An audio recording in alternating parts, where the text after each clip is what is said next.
Shalom Bapak Ibu, Saudara yang terkasih di dalam Tuhan kita Yesus Kristus. Bersyukur kita ada sampai detik ini diberi kesehatan semata-mata oleh karena kasih dan karunia Tuhan bagi kita.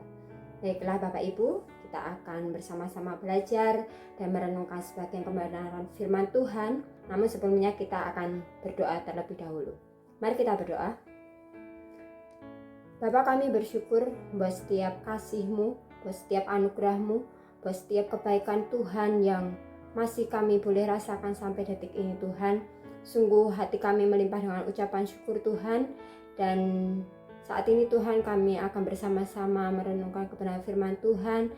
Biarlah firman Tuhan ini boleh menguatkan kami, boleh memperbaharui kehidupan kami, boleh mengingatkan kami akan firman-Mu di dalam kehidupan kami, sehingga hidup kami semakin hari semakin layak, semakin hari semakin mempermuliakan Engkau Tuhan. Berkati kami sekaliannya hanya di dalam nama-Mu. Haleluya. Amin. Renungan kita hari ini, kemerdekaan Kristen sejati, yang terambil dari surat Galatia 5 ayat 1 sampai yang ke-15. Namun saya tidak akan membacakan semuanya. Kemerdekaan Kristen. Supaya kita sungguh-sungguh merdeka, Kristus telah memerdekakan kita. Karena itu berdirilah teguh dan jangan mau lagi dikenakan kuk perhambaan. Sesungguhnya aku Paulus berkata kepadamu, jikalau kamu menyunatkan dirimu, Kristus sama sekali tidak akan berguna bagimu. Ayat yang 4, kamu lepas dari Kristus jikalau kamu mengharapkan kebenaran oleh hukum Taurat, kamu hidup di luar kasih karunia. Ayat yang ke-13, saudara-saudara, memang kamu telah dipanggil untuk merdeka, tetapi janganlah kamu mempergunakan kemerdekaan itu sebagai kesempatan untuk kehidupan dalam dosa, melainkan layanilah seorang akan yang lain oleh kasih. Sebab seluruh hukum Taurat tercakup dalam satu firman ini, yaitu kasihilah sesamamu seperti dirimu sendiri.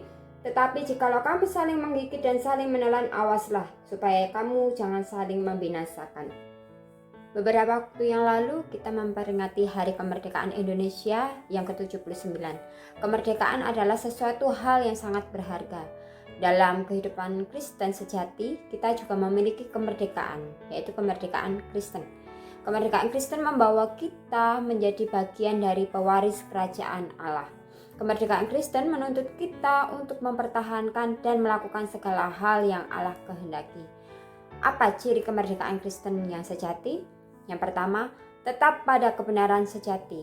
Jemaat di Galatia sedang dalam bahaya yang besar, di mana ada orang-orang tertentu yang memutarbalikkan kebenaran Injil tentang kemerdekaan Kristen.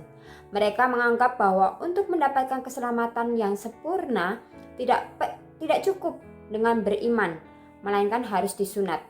Hal ini sangat bertentangan dengan ajaran Paulus kepada jemaat Galatia, dan Paulus menegaskan bahwa syarat yang dituntut oleh hukum Taurat seperti sunat tidak ada kaitannya dengan kasih karunia Allah dalam Yesus Kristus.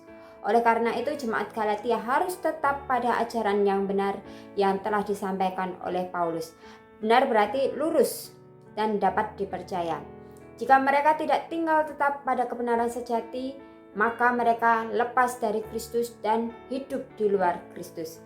Supaya dapat dimerdekakan, dibebaskan dari perhambaan dosa, haruslah mengikuti cara yang ditetapkan oleh Allah, yaitu tetap percaya dan tinggal tetap pada kebenaran kasih karunia Allah yang menyelamatkan.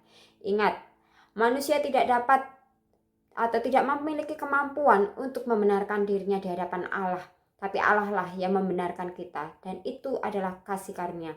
Jika Allah membenarkan kita, itulah kasih karunia bagi kita. Allah melalui Yesus Kristus menyelamatkan manusia. Akan tetapi banyak orang yang tidak mau percaya dan tinggal di dalam kasih karunia dan lebih memilih untuk keluar, sehingga mereka tidak mendapatkan berkat-berkat surgawi yang Allah sediakan. Oleh karena itu, marilah kita tetap pada kebenaran, dan kebenaran yang kita miliki adalah Allah dan firman-Nya. Yang kedua, tidak menyalahgunakan kemerdekaan.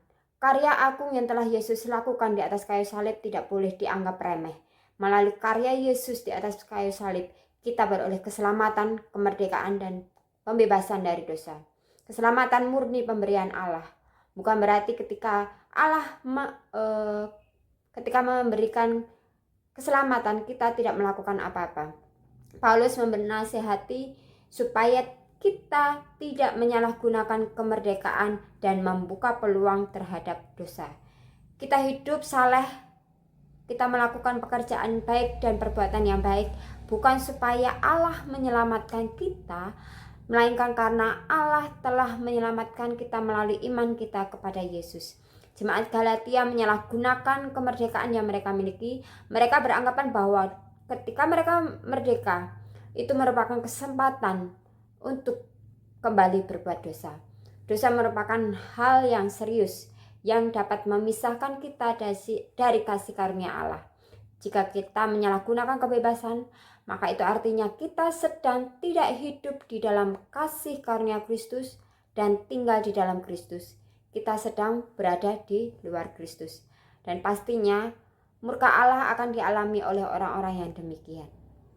Jadi marilah kita sebagai orang-orang pilihan yang sudah diselamatkan dan dibebaskan, kita hidup sebagaimana yang Allah kehendaki, yaitu tidak menyalahgunakan kemerdekaan dengan hidup berbuat dosa, melainkan kita harus melakukan pekerjaan yang baik karena Allah menginginkan kita untuk hidup di dalamnya. Yang ketiga, hidup di dalam kasih.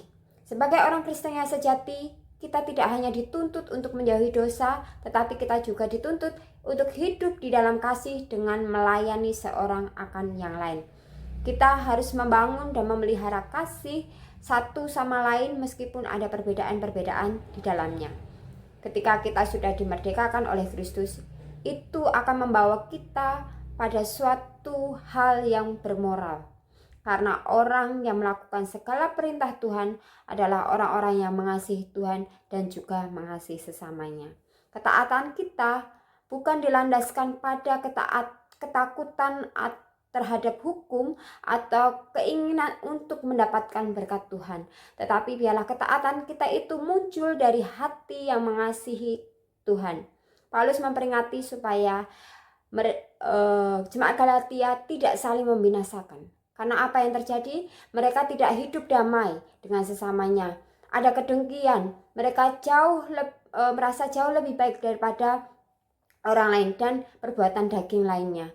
Mereka gagal menggunakan kebebasan sebagai sarana untuk melayani sesama, tetapi sebaliknya mereka menggunakan itu untuk menjadi senjata merendahkan orang lain.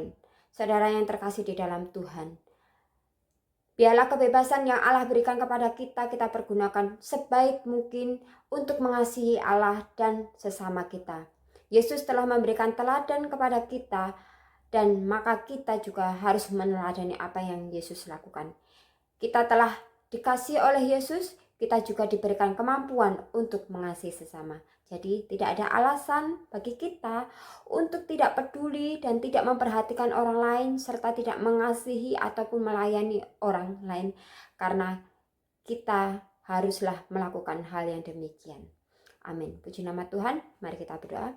Tuhan, kami berterima kasih untuk kebenaran firman-Mu. Terima kasih untuk pengorbanan-Mu yang Tuhan berikan bagi kami, sehingga itu membawa kami kepada kebebasan yang sejati di dalam Engkau. Ajar kami Tuhan supaya kami boleh tetap tinggal dalam kasih Tuhan, tetap pada Injil Tuhan, dan ajar kami untuk tidak menyalahgunakan setiap kemerdekaan yang kami miliki untuk berbuat dosa Tuhan, tetapi ajarlah kami untuk boleh hidup saling mengasihi saudara-saudara kami, orang-orang yang ada di sekitar kami. Terima kasih Tuhan, jadikan kami pelaku firman-Mu. Hanya di dalam nama-Mu Tuhan Yesus kami berdoa. Haleluya. Amin.